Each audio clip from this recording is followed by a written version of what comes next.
Hey, everybody, this is Dr. Kevin McGovern. It is Thursday, June 8th. I know that because I'm looking at the number on my computer, and it is and it is time for another Prove It Live podcast. We got a good show for you today.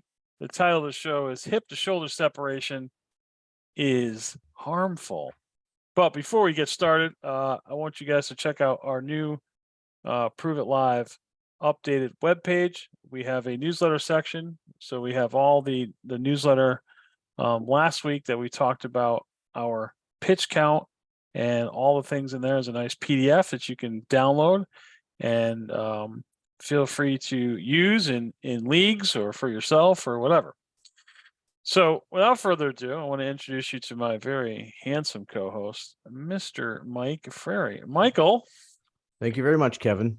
Are you Fabulous there? introduction once again. I'm here. Can you hear me? I hope you can hear me. Yeah, I got you. All right, good. So I'm excited about today's podcast as well. I'm always excited about podcasts, but I'm excited that we're, giving some information out, which is really important. Oh, and look at this. We already got in trouble today already. I know. Isn't that Can crazy? you believe that? I know. I can believe it because people are, and I don't want to say, some people are ignorant, right? But I mean, you know how it is online, and that's the tough thing about being online is, you want to put nice, good information out there that will help people, and there's people that are just like waiting, they're lurking, and they can't wait to jump on something just to make themselves feel like they're experts. Who this guy is, but to give backstory, so Jacob deGrom, a Mets pitcher, but now signed a huge deal with the Texas Rangers, and through I think 3 games, and now he's out until late 2024 with, at least I know, is his second Tommy John. I'm not sure if he got Tommy John in college, but his second Tommy John as a professional. And he is in this really bad position that I don't like, where the whole, your body weight is forward, your back leg is anchored to the mound. The National Pitching Association teaches this. Your arm is lagged behind you. You're a complete, in my opinion, a complete mechanical disadvantage to turn your hips, and they're actually teaching you to leave your back leg anchored, which makes no sense to me. And they're calling that hip to shoulder separation. They're actually teaching it, and I believe it's taught wrong. And so Mike visited my office earlier today, and I'm going to show you the controversy about this little post I had. It's like 3 minutes long, but you can listen to it, and if you're watching live, you can view it. So let me get that going, and I'm just going to go and hit play.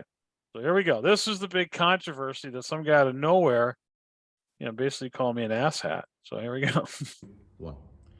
Hey, everybody. This is Dr. Kevin McGovern, and I'm here to talk to you about kind of a really important subject for me, and that is arm injuries.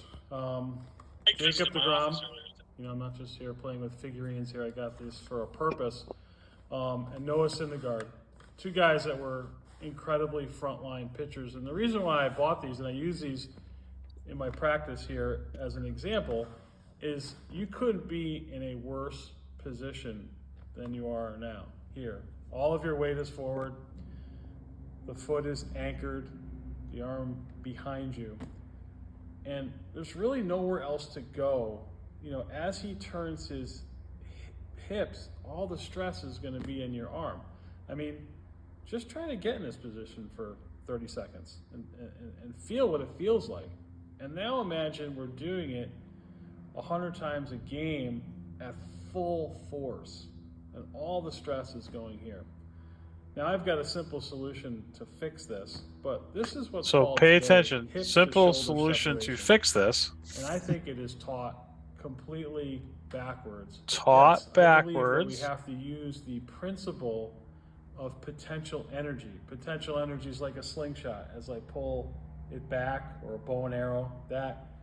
So I'll stop that there because the rest is it goes on, but that's on my Instagram page. So this guy called, I don't know where, literally within like a half hour, 20 minutes of me posting on TikTok, comes flying. I don't know if he follows me, but just like, you think I, shot the queen, Yeah. Oh my God, I never comment on this, but you're, of course, right? Immediately when someone starts name calling, I know, I've been told by some mentors that you just took food from their table. And what that means is you just said something that rang a bell that they're teaching the opposite, and it's going to cost them money. So if you go to the Jackson pitching development site here on TikTok, we've got heavy balls, we've got my best, the what do they call them, like the pull downs, personal record for pull downs, everything that I pretty much teach again. So I'm sure this guy has followed us in some capacity, and that really struck a nerve. So, I'm not saying, and Mike, you're going to have to explain, because I've never taught this, because I try to teach pitching that, we're on one leg, Yep. right? And we load, and then we get to the other front leg and spin off of that, because you can't be having two legs in the ground spinning, because you'd be golfing. Okay. So one leg, the back leg has got to come off and come forward with your arm, but that's obviously not taught. And Mike, you can probably speak to the different things that you've seen, because I'm kind of like in an insulated bubble, but go ahead about this hip to shoulder nonsense. Yeah. So a couple things. So there's lots of quote unquote philosophy of pitching. I think the first point you're making about the one leg at a time, pitching's a linear skill, right? It's a linear force you're producing, unlike hitting, which is a stationary and purely rotational, not rotational and linear type of force. So that's, I think, important to recognize. The hip to shoulder separation, this thing's been talked about for a long time. You can go back, like this article's about it, like back in the early 2000s. And I think like many things, not just in sport and society in general, over time, it's like the fish story, right? It gets bigger and bigger and bigger and bigger. So there became more emphasis on this. And while it's important that people are paying attention to what you're supposed to do as a pitcher, it's more important to understand the why, like why you want to do this. As we know, Kevin, there is a natural hip and shoulder separation. It's called the sequencing of the kinetic chain. Right. I was actually looking up a study earlier, Kevin, and it talked about how there's like this sweet spot in terms of velocity, it really, and in health. And that's the problem, right? So the problem is, you take something that is a thing like hip to shoulder separation, right? Which is, your hip is going to go before your shoulder naturally, right? And then you think, okay, well, if that's what we have to do, then, hey, let's do it more. Let's make it bigger. Let's make the separation because that must equal, right? Yeah, that must equal velocity. And it's simply not true. It's going to decrease your velocity, A, and B, it's going to put tremendous pressure on the throwing arm. In fact, one of the biggest differences, reading some of these articles, they say between professional pitchers and say amateur pitchers, is the amount of the workload that comes from the arm. And so if you have young amateurs who are untrained and don't know any better, a lot of them will throw with 50% of the force of the balls coming from their arm, whereas professionals, it's less than 10%. And ideally, if you do it really well, 0%.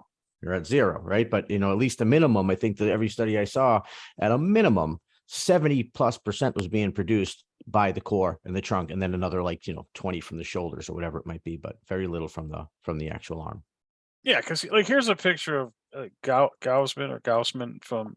Well, I just happened to see this week. I mean, it's not a clear, but you can see the foot is dragging. He has rotated himself because of that back leg, and it is the back leg, because when it boils right down to it, the body wants to do natural movements. It wants to squat. It wants to walk. Okay. Right. So if you're restricting either of those two movements, you're not going to have a very healthy outcome. So when here's a case in point. He has turned his waist or his belt buckle as far as it can go, because it's banging into his left hip. And look where his arm is. His arm is way behind him, and he's dragging his leg. Just look at the strain in his forearm. So if we're talking about zero arm, I mean, look at this forearm. So, and all it takes is one, I don't know how much pressure it is, but it's just like one thing, and boom, that snaps. It just goes. Where I'm teaching, and I will pull this up, but I'm basically teaching for you to like old school when guys threw 300 innings. Essentially the true drop and drive. Now, here's a kid I worked with in this video just one day. So here's a kid with a Tommy John injury. Can we see him there, Mike? He's actually at your facility. Yep. So so when I teach, and this is literally, I've worked with this kid one day and when this is taken. So there's a lot of mechanical problems here, but as he lifts his front leg, okay, this is where we talk about potential energy, which that person wouldn't even let me explain. As he lifts his leg, you're going to see something very unique. As his front leg comes up, what does he do? He sits. He's in a squat, okay? And then when his leg comes out, what does he do? He sits even more. You see this? As he's coming, he's sitting more. Whereas I know from this position, they're basically telling you to jump forward, right? But leave that leg behind. So when he puts his leg on the ground, now his arm is way behind him and we got to fix that. But you will see that he rotates now, his leg comes up and he's able, and he's even dragging it here. But the last thing that happens is his arm moves. You can see that downhill. But he gained all of his potential energy from this move right here, the drop and drive. And then when his foot hits the ground, he's spinning, and that arm is coming through the bad zone from against gravity to with gravity without any. I just watch the towel. It's just lagging there without there. I mean, it's just hanging there. Boom. Okay, that's why the towel drills are so important, because you can see if there's any force through the arm. So is there hip to shoulder separation there? Yes. But what they're teaching you is you keep that back leg anchored as we then turn as hard as we can and still leave our arm last, but now it accelerates against gravity. Turn the hips, and I Turn the think hips, that's yes. yeah, that's one of the big things. So I'm just going to read this first part. Of course, I had it all set up, and now I probably lost it. But it's this is basically talking about exactly what we're talking about here. All right, it says critical component to maximizing the and I'll find the link to this because I looked up several articles today and we'll have all these links in our show notes. So a critical component to maximizing the contribution of each link of the kinetic chain is the proper timing between the rotation of the pelvis and the rotation of the upper trunk. If too much lag or not enough occurs between the movements, the unique contributions of the two segments are lost. All right. Now it goes on to say that basically you want to be somewhere between 18 and 22%. And they said from, some of the harder throwers, healthy harder throwers, the mean was like 23% and 17% in young amateurs. So now the issue becomes like, all right, 23% or 22% is going to get me, what's 40% going to get me? That's and that sort of thinking, I think, is because I've seen, Kevin, videos. I don't know if you remember the Dak Prescott video, right? Where he's going down the field and he's popping his hips and he's leaving his shoulders back. And that became a huge thing. Instantly, I saw kids doing it at the field. I saw people doing it in training facilities. And I'm like, dude, you don't want that. You want the natural turn. I always say the easiest way to think of it, and this isn't related to hitting, but it's the same thing. If you're just standing, forget about hitting or pitching. If you're standing at a bus stop and I just turn my hips and let my back leg pivot, my shoulder comes with. I don't turn my hips and then I have to go, oh, I got to turn my shoulders too. It's amazing how that happens. And you've heard me say the body's a merry-go-round, right? Yep. It has to have a stable Not pillar. the 1980s cool hip store. Right. Where you got Bojo's and Z Cavaricci's. That's not right. That place. An actual merry-go-round, which has a stable post and this circular thing that rotates, right? The body's the same way, right? So even if I'm sitting It's called a spine. I'm turning my upper body, my pelvis now becomes my stable post, right? Because that's how the body has to rotate. So as I'm pitching or hitting or golf, as I'm planted my left front or front foot, I'm rotating around that with everything that I can. If I only rotate my pelvis, now I'm causing lag. And And you can, and disconnection. the word lag is good. I'm sure it's good in the hitting. We want to turn and leave our hands back. And I know it's caused incredible increases in distance in the game of golf, but there's something that's, absorbing the force in both of those. One is a bat, and the other is a steel or graphite shaft of a club. The ulnar collateral ligament cannot withstand that lag, and that's the difference. Like everything's got to come forward at the same time in this kind of like boom. And yes, you can hold and the other thing of them taking the ball out of the glove and putting it, M and T in this alphabet soup is ridiculous. Keep the ball in the glove as long as you can, and when you turn, it's going to be there, throwing last downhill. And Yeah. those are the two major things of why there's so many injuries. Last week, if you looked, 20 or so Tommy John injuries from 1980 to 90, and over 1,000 from 2010 to 2020. There's a problem. And unless you're going to be looking at different ways, because what's happening now is not working. It's not working. I don't care. It's not working. It's not working in major leagues, little league. What's being taught now is causing injury. We need to do something. To that point too, interesting, right? And so, I did lots of show research today for the first time in a long time. And I was very proud of you. Yeah. I just wish I organized it better. But one of the other things that I was reading about was about just that, is about pitch count. And there's two articles, and they're the same. They're similar, very similar, not exactly the same, but one's from 2012, one from 2017, and it talks about how pitch count's not really hurting it. Like, in other words, higher pitch counts is not injuring people. What is injuring people is fatigue. Fatigue can injure you, but even fatigue alone isn't what injures you. It's when you fatigue and your mechanics begin to break down because of that fatigue. And what do you start doing? Oh, the arm starts taking on more of the workload. Right? All of a sudden, the front legs get weak and tired. They get wobbly, right? You stop bringing your chest to the ground and bending your back, whatever. And so the arm starts carrying all this greater workload. And so just to, to make the point of what we're talking about is it's the idea that, okay, if a little bit worse, we have one little nugget of information that says, okay, we should do this. It's good. And then we blow it up. We just extrapolate these like wild assumptions based off of that, and that's where injuries are happening. You talked about lag real quick, Kevin. You talked about lag. Even with hitting, I want lag, but again, even if it's too much, if I turn my hips and my hands are way back here, and then I have to like make my upper body rotate by itself, I just lost velocity, big time. Bat speed, exit velocity. There is a sweet spot. Yes. Where just think of a Mike Tyson like right hook or left hook. There's a sweet spot where everything comes together.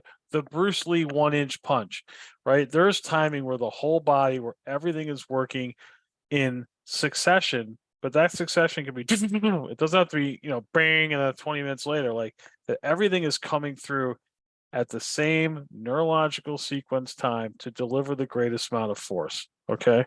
Force equals mass times acceleration. The more mass we have accelerating going forward, the faster everything's going to happen. That's simple. I get an example you like, because I know you like it, because I've used it before, but I'll take it a little bit deeper. Think of a basketball shot.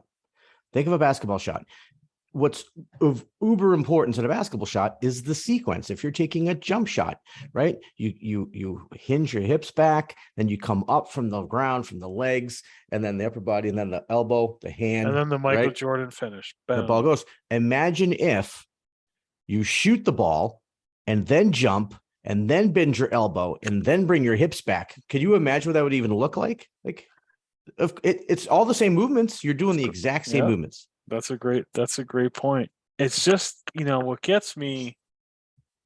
You take those models I have, and you show them to any lay person.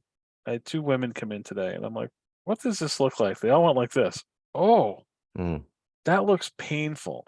So there are 2 people who know nothing about baseball. And the only thing they know is that I work with baseball players, and like, oh, that's painful. Is that a model to show pain? No, actually, these are 2 Major League Baseball players, right? So what gets me is these people want to be so far away from the solution and you'll hear people, you hear the driveline people say, yeah, well, they made 20 million. Yeah, okay, but he's not gonna be able to straighten his elbow when he's 45. I mean, I guess, right? I mean, I don't have $20 million, but Well, no, yeah, but no one's saying that you can't throw a baseball hard this way. We're just saying that if you do it like this, you're not going to be throwing it hard for very long, or there's at least going to more be effective. an expiration date on that, Correct. right? And there's a way to do it effectively, more efficiently, and with much lower risk of injury. That's what we're saying, right? And it's not just the hip to shoulder separations we're talking about today, but there's lots of things, right? And getting away from the alphabet soup and not turning the ball over and forcing pronation before you throw, all these things. And it's a culmination. And it's interesting. One thing, all the articles I saw today, Kevin, and I went back, I plugged in 2007, 2008, because I was looking for one specific one, which about that I want to post about that dartfish study from years ago. Not one article mentions arm path. Not one. I don't know why they want to stay away, but it is almost like voodoo that, and I'll just say, look, well, what I teach guys is, everyone's in their glove like Andy Pettit, and I'm like, well, that's pronation. That's the flexion pattern of the body. This is a stroke position. Okay. Everyone who's had a stroke looks like this. Why in God's green earth would you want to start when you can just go, oh, and there goes my upper trap involvement. Ready? Boom, it's gone. Because you can't throw a ball like this, right? It has to supinate, right? I don't know. And I remember, another example that's good to get this is, if you remember Mike Messina, he literally would be like this. His shoulders would be shrugged up in his sort of like pre-pitch position, like similar to any Pettit ball in the glove, but shoulders like his traps up by his ears almost.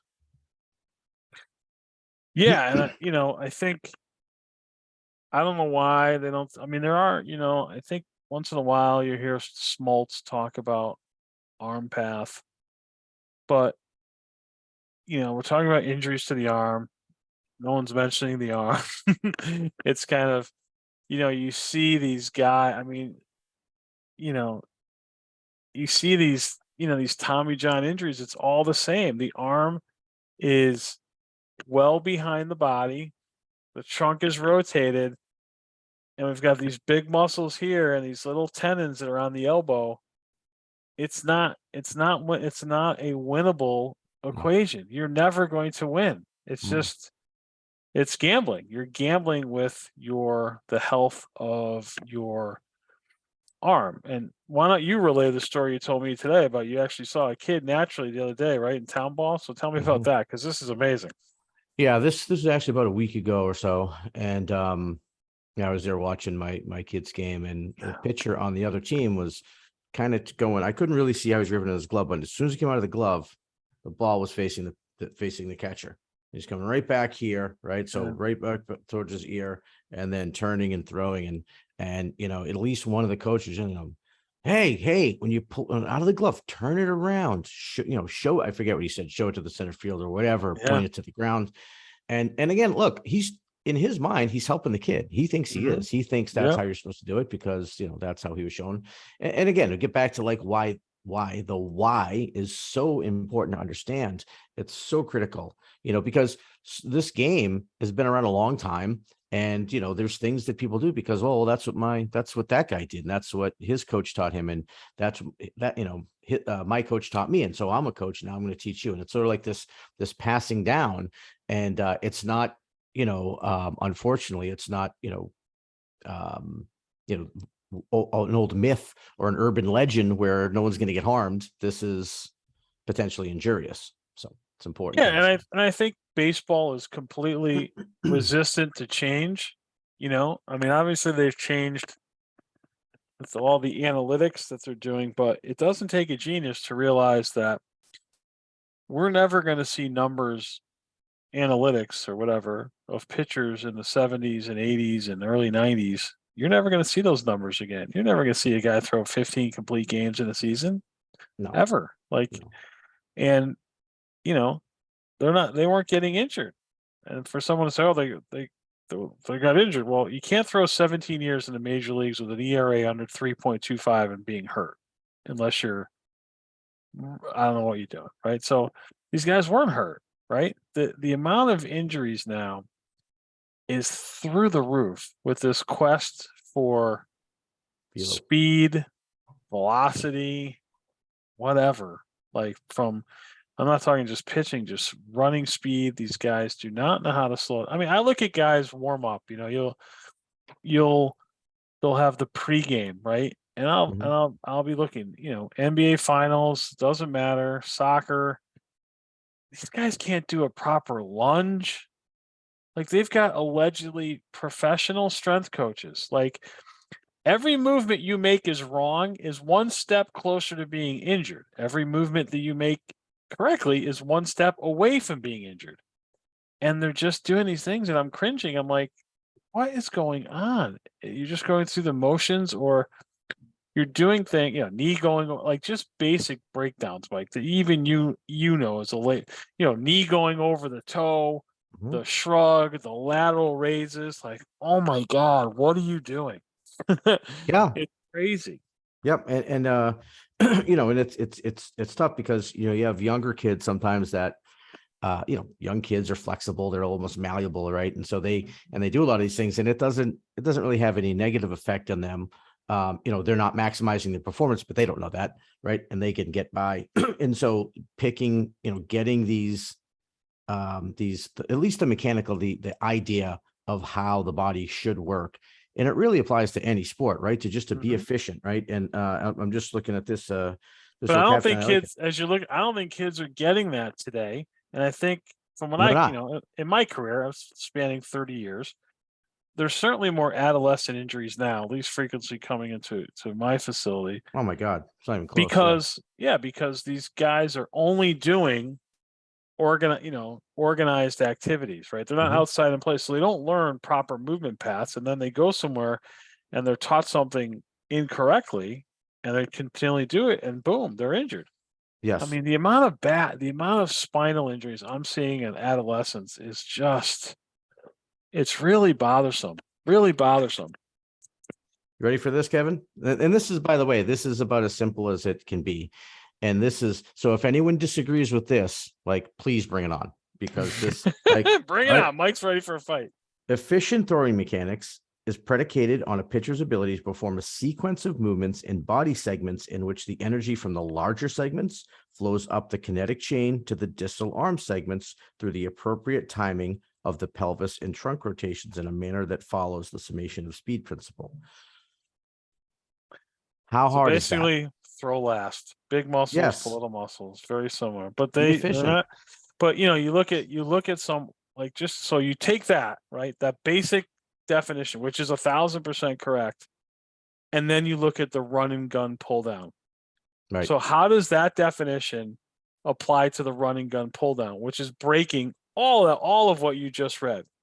But let's see how hard I can run up as fast as I can, throw the ball, have the radar gun pop up, and me do some sort of forward WWE somersault. Well, how is that teaching mechanics? And people, oh yeah, like the guy who banged me today has got PR pull down records. Wow. So, and here's the thing. Those are all based on unproven principles, and those principles of, if you teach the body, right, that it can throw a certain speed, well, you can teach it to throw it in speed in another modality, right? Doing it another way. In other words, if I run as fast as I can, big curl hop and throw my whole body, and if I can hit 90, my body's get 90 miles an hour in it. I just now have to learn how to do it from it's the same with the underload training, right? And I'm sure there's some studies out there that say that it does work, but there's just as many that say it doesn't. It's unproven. It's still up in the air. And so to use that as an argument against what is a basic scientific principle of kinetic chain and sequencing is just insane to me, because it's not just throwing, Kevin. Look at it, like watch an NFL place kicker in slow motion. The last thing that goes is his leg. The last thing, the body, the foot plants, the body turns, the hip turn. Here comes the shoulder, then the leg. It's because you have to work proximal spine to distal, and if you break that law anywhere in your athletic movement, You're going to lose performance and you're going to get injured. Yeah. That's science. You can't beat science. That's right. I mean, and so there's this interesting thing too about like, the cocking, they call it the cocking phase. And that's basically when the arm's coming up into a throwing position. And when this is done right, if you know you're throwing to somebody, and I'm sure you'll agree with this, Kevin, if you just have your hand and your arm in a relaxed state and you step and turn to throw to that person, your arm is going to naturally Automatically rotate up into that cocking position. Automatically. Yep. Because those forced cocking positions, nothing in the articles. So forcing this, they're saying that puts a ton of stress, valgus stress. So Tom, because once you're in that position, now your body's got to hold your arm up. So now when you go to turn your trunk, you're already resisting yourself. Whereas keep it in your glove, keep it warm. I tell the little kids, keep the ball warm. Just keep it in there. Number one, when it's in your birdie glove, in the nest. Yeah, when it's in your glove, the batter can't see it.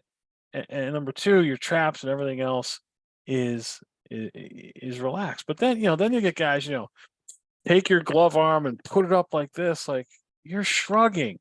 So someone is teaching that's opposite of how the body should move. It's again, I never rode a bus from the Durham Bulls to the Jacksonville whatever. Okay. But some of the guys teaching pitching have never been in a biology class either. Okay. And again, throwing, and now this has gotten these same injurious techniques have creeped into softball. I'm seeing them, the same crazy things are creeping into softball. You're gonna get hurt. It's just injurious stuff that doesn't need to happen. It just really doesn't. Yeah. There's a right way and everything else is wrong. And so I think this is important too to note, Kevin, like, so for everyone listening, that this ties in exactly to what we were talking about on our last episode about, the pitch counts and how to do it, trying to do it a different way, et cetera. If everybody understood this, and this is being taught universally, I think I would dare to say that maybe not even a need for pitch count anymore, because again, it's, and how I can say that is that it should be visible. It should be easy for someone to find out if a pitcher is tired, because you're not going to see this fluid, natural kinetic sequence. You'll see that start to break down. So anyway, I think it's really important to understand. But yeah, I mean, just be careful. Be careful with shoulder separation and research principles and know who's giving you information. Yep. But if you need information, you can certainly email the show at info@proveit.live.com. Our website, like I said, has been revamped. We will have show notes. The articles that Mikey mentioned today we'll have in there. We'll have some little blurbs about what we talked about today.